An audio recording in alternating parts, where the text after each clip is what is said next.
Иш Сейфуллин, Ранил, Илнар Рәзил быел 8-нче сыйныфны тәмамлаганнар. Бер туган булмасалар да охшаш яклары күп.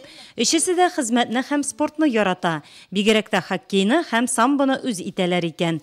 Төрле дәрәҗәдәге ярышларда катнашканнар, призлы урыннар яулаганнар. Спорт белән хезмәт янәшә дигән әйтемне күздә тотып үсә яшь буын. Мен үзем тәк белдердем. Әниләр каршы булмадылар алай. Эшлә диделәр. Минем теләгем бар иде эшләргә. Аннар шул акчаларга мәктәп икенче елга уку елына киемнәрме, китаплармы алырга берәрсә шуны алам инде. Балаларның эшләвенә ата-аналар да каршы түгел. Май башында ук мәктәптә алар белән берлектә җыелыш үткәрелгән. 5 яшүсмер эшкә урнаштыруларын сорап үзләре мәктәп җитәкчелегенә мөрәҗәгать иткән.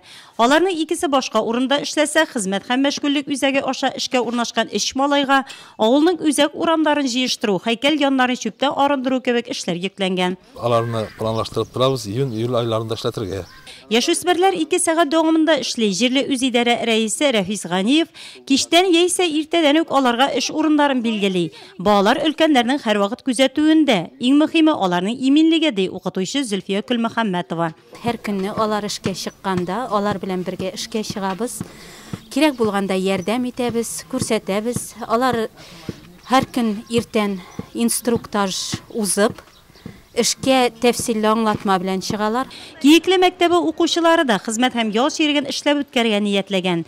Биредә 5 кыз бала эшкә урнашкан. Алар яңа төзелеп килүче балалар бакчасында вак-төяк эшләрдә ярдәм итәләр. Вакытны бушка үткәргәнчә мин бу эшкә урнаштым. Монда дусларыбыз белән 2 сәгать эшлибез. Әтиәм риза булды. Нинди эш кушалар, шуны башкарабыз, тирә-ягын чистартабыз.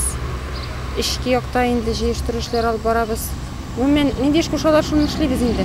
Бүгенге көнгә район буенча июнь айына хезмәт һәм мәшгульлек үзәге аша 183 бала эшкә урнаштырылган. Ә Киекле авыл җирлегендә исә июль аенда тагын 8 бала ял ширеген эшләп үткәргән ниятләгән.